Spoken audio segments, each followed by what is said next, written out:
piece of property, well developed, creates a place. And that place can be someone's home. That place can be a park. It can be an office. And then the engineer's responsibility is to design it in a way where the design works with nature, not against nature.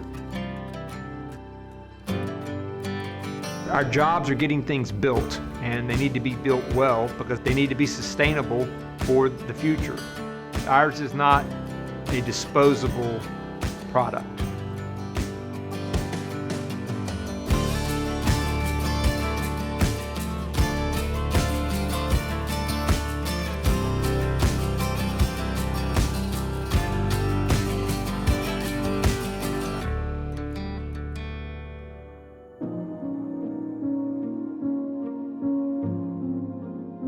When you think about Thomas and Hutton when they first started in 1946, it started with two former Army Corps of Engineer officers, Hugh Thomas and Joe Hutton. They wanted to do good things for their communities. As we celebrate our 75th year, Thomas and Hutton is still trying to do good things for the communities in which we serve. And I think that's a great testimony from two Army Corps of Engineer officers who started with a vision and a dream 75 years ago to get us to where we are now. You know, it was about 69 years ago now that I came to work with Thomas and Hutton. It was in October the 13th, 1952. I've been away from Thomas and Hutton for 22 years, so it sort of blurs. But the thing that really sticking to my mind is what fine Christian gentlemen Joe Hutton and Hugh Thomas were. That was one of the best life's experiences I've ever had, to be able to work with those gentlemen for over 20 years before they retired. My name is Diane Young, and I worked for Thomas and Hutton for 31 years to the day. I started April 19th, 1976. I came to work as a secretary, and we were on Factor's Walk, and Mr. Hutton was downstairs. Mr. Thomas was close by, and they were both characters of their own in totally different ways.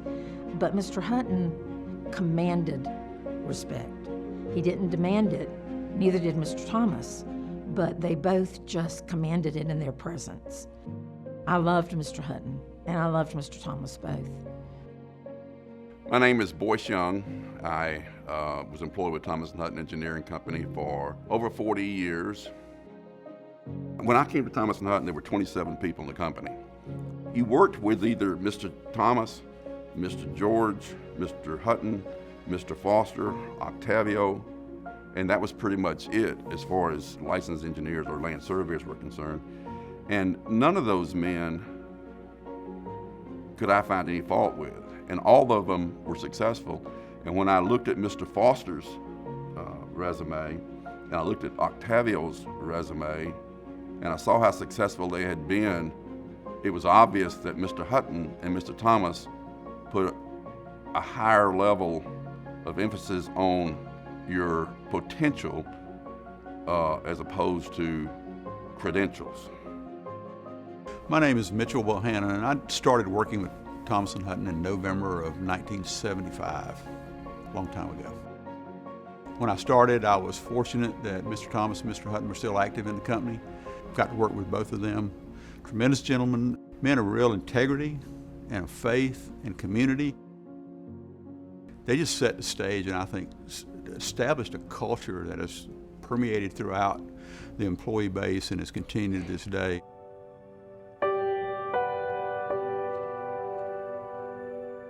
After Mr. Thomas retired, leadership of Thomas Hutton shifted to Freeland George and Mr. Bill Foster. Mr. George and Mr. Foster were very steadfast, great engineers, but mostly work, not as much play. They really focused on the engineering side of our business. Mr. George and Mr. Foster were in charge when I was hired, so I am very thankful to them. I sat next to Mr. George for a number of years in his office. Freeland George was a member of the greatest generation. He was a Marine and very proud of his service to the United States. Mr. George was a true gentleman. It's a good story about Mr. Foster. His desk was just as clean as it could be. It had one piece of paper right in front of it. But he was one of the most busy men that we had in the company, one of the most profitable individuals we had in the company. And yet his desk was clean. You go to my desk and it had piles of paper here and piles of paper there, and I asked him a simple question. I said, Mr. Foster, how do you do this? He said, it's simple, boys. You get it in. If it's not off your desk in 5 minutes, you delegate it and go on to the next one. I said, well, that's a good plan. It never did work quite that way for me, but it was a lesson I'd learned from Mr. Foster. After Mr. George and Mr. Foster, in that leadership group was Danny Stanley, Steve Roach, and Octavio Rango. When I started, I basically was a draftsman and a extra man on a survey party. So I kind of learned from the roots up what it took to put a project together, what it took to gather the data, to assimilate the data, prepare a set of plans, and was very fortunate to work under Octavio Rango. Octavio was my mentor, a Cuban immigrant, really talented person who it's immeasurable what he taught me about the business and about design and how to be efficient and how to look after clients. My name is Octavio Arango, and I've served over 40 years with Thomas Hutton. I came from Cuba in the 1960s, early 60s. Well, I had to work, so I worked at a shoe store, downtown Savannah, lady shoe store. I was 22 years old. I didn't make a lot of money, but I met a lot of girls, and I did okay. And anyhow, one day at the shoe store, I get a phone call from Mrs. Thomas, asked me to go to River Street and talk to Joe Hutton, Mr. Hutton, Mr. Thomas Barnes. So I went to see the old man, and I told him what I knew, and he said, "Don't worry about what you knew. We're going to teach you everything you need to know here." So that's the way it was, you know. But if you do your job, you got rewarded for it, you know. And I was rewarded. I was made a shareholder of the company. I was vice president, and I did well for a Cuban refugee. I didn't do bad, you know. Steve Roach really taught us dedication. Steve always had an open door policy. Steve was always there to help us and move us along. Well, I'll actually go back to 1982. If you were a project manager, of course you had to go get the job, then you designed it, then you drafted it. You may have had some help with that. You helped your client bid the job, and then you went out and did the observation of the construction work. And that's exactly how I met Steve Roach, because he would walk from Factories Walk, City Hall, to where this project was. That always impressed me that here was the individual that had actually designed this project. He knew more about the design than anyone else, and he was out there in the field watching us, you know, install this piece of infrastructure. Right behind Steve was Danny Stanley. We felt like this was a hot area in Myrtle Beach that we could grow in, and that's why we're building a building that's probably twice the size we actually need, because we anticipate some growth. The Thomas Hutton building is slated to open in the fall of next year. It was really a busy time with residential development, and Danny really taught us kind of the business development side. And a lot of the things that Danny taught us there is the culture that we have today. Work hard, play hard, dedication to clients, business development, all those things Danny really focused on. After Danny, we had Mitchell Bohannon. Mitchell was a great CEO and really was the perfect CEO for the time because we were in the recession. Mitchell helped bring us out of that and really focused on the organization. His leadership is what made Thomas Hutton even stronger. I became the CEO in 2007, just in time for the Great Recession of 2008, 2009. Things were going great, going gangbusters, and then the economy just crashed. I lost 80% of our revenue. And unfortunately, the company was pared down from 425 employees to about 150. And the company had never laid off an employee for lack of work prior to that time. Back in some of the recessions that hit early on, Mr. Thomas and Mr. Hutton paid employees to go paint their houses to keep them on payroll. That's the kind of people they were. Okay? Paid their employees to paint their houses just to keep them on payroll. There was no way we could pay 300 people to paint my house. Okay? It was just an impossible time, and it was gut-wrenching. It was heartbreaking to me personally, and I think to a lot of us to lose so many good friends and so many employees. But the real lesson in that was that we learned, I believe, was that we had to diversify this business. After we came through the recession, Mitch retired and turned over the reins to Sam McCatron. Sam really has taken that legacy of amazing leadership throughout and keeps pushing it forward. Being the president of Thomas & Hutton is an honor. The platform that the generations before have provided allow Thomas & Hutton to grow and to create the opportunities that it's doing today.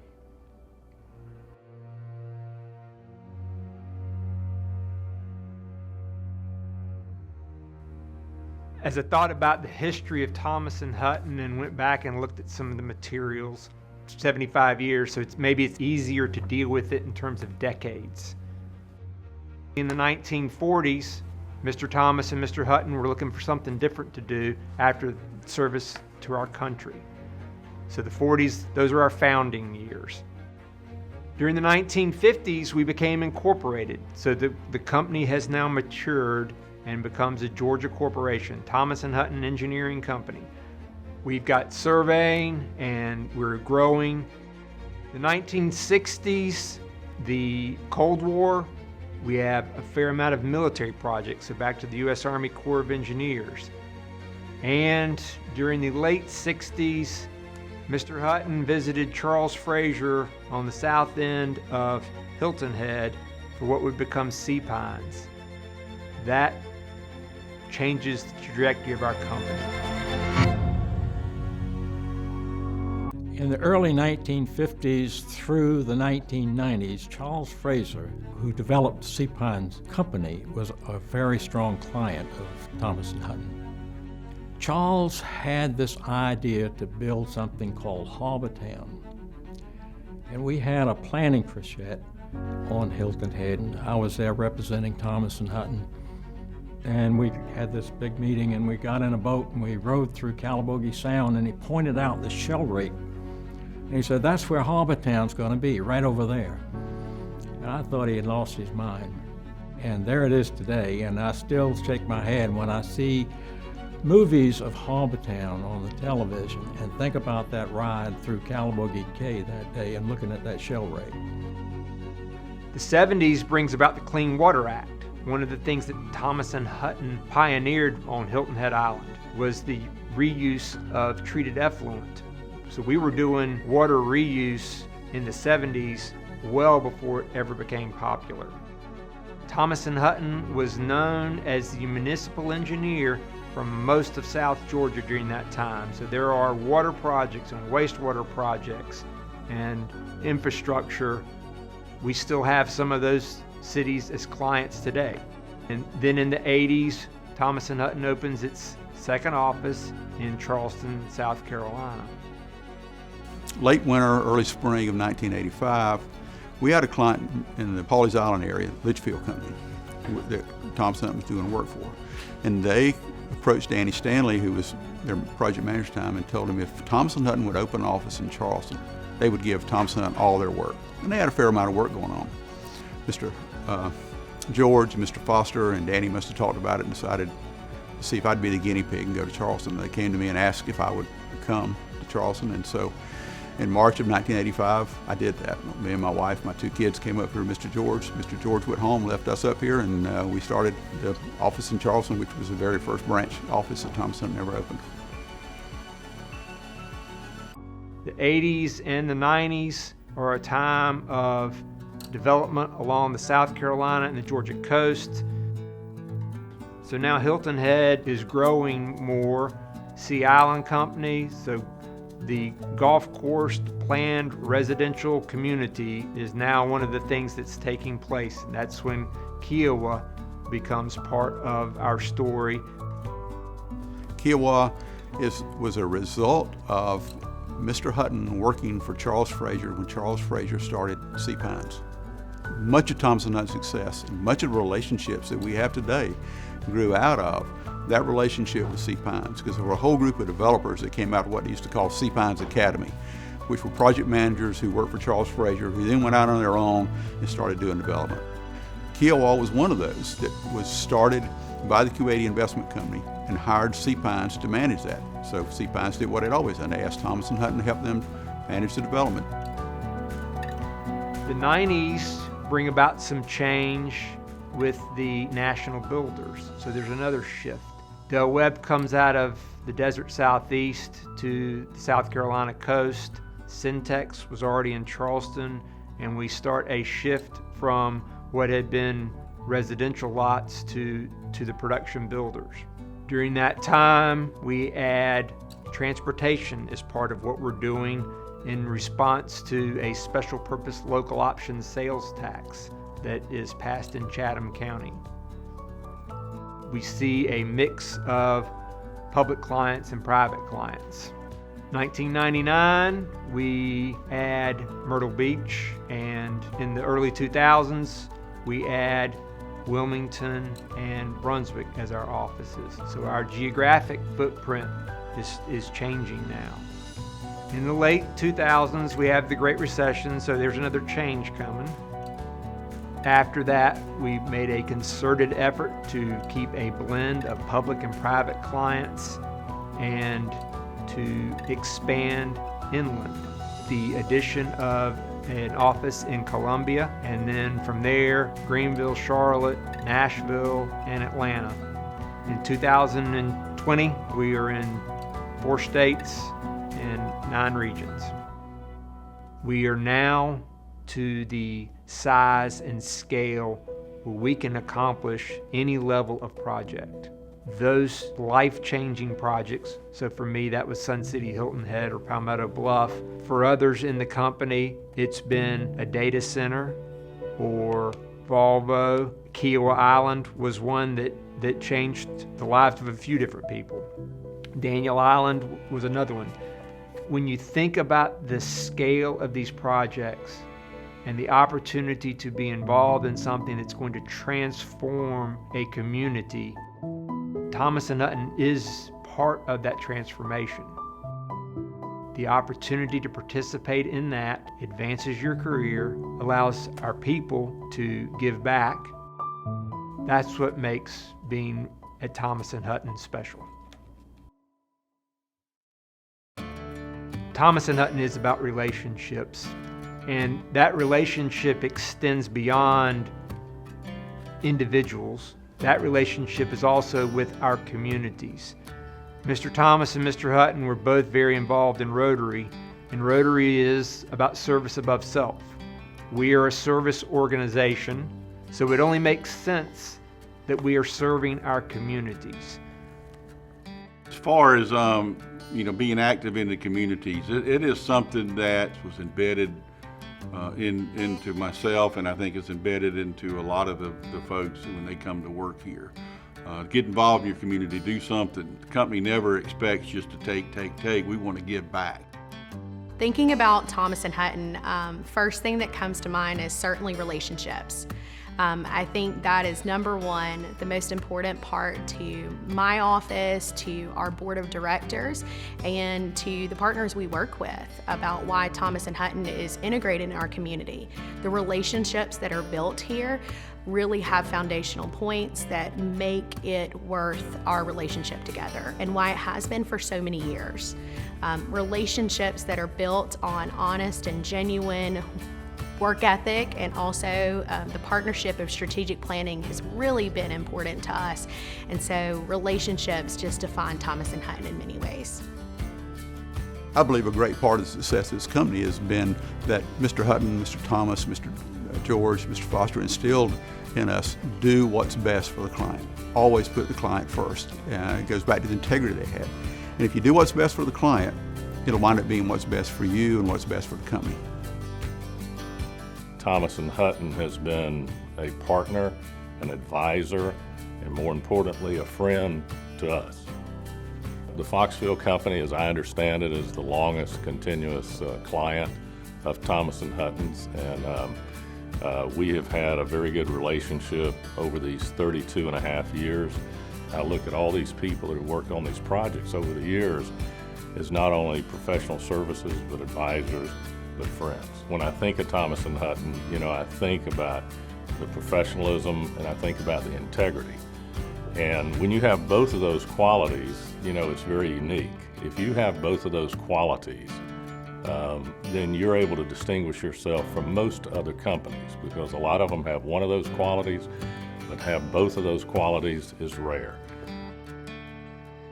To know that Thomas & Hutton has worked through the Southeast for 75 years is incredible. We trust them not only because of the work that they've done today, but the history that they have brought to the table, and to see them growing.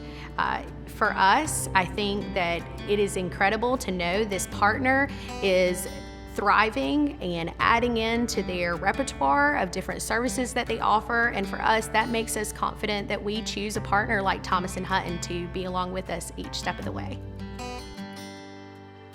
I'm very proud to be a part of an organization that's been around for 75 years, and I tout that out in the community to clients of ours, to would-be clients of ours, because there's something to be said about having been in business for 75 years and all the while growing year to year, not just from a numbers standpoint and number of people, but the services we offer, and doing that while maintaining the culture of Thomas & Hutton has just been a tremendous feat.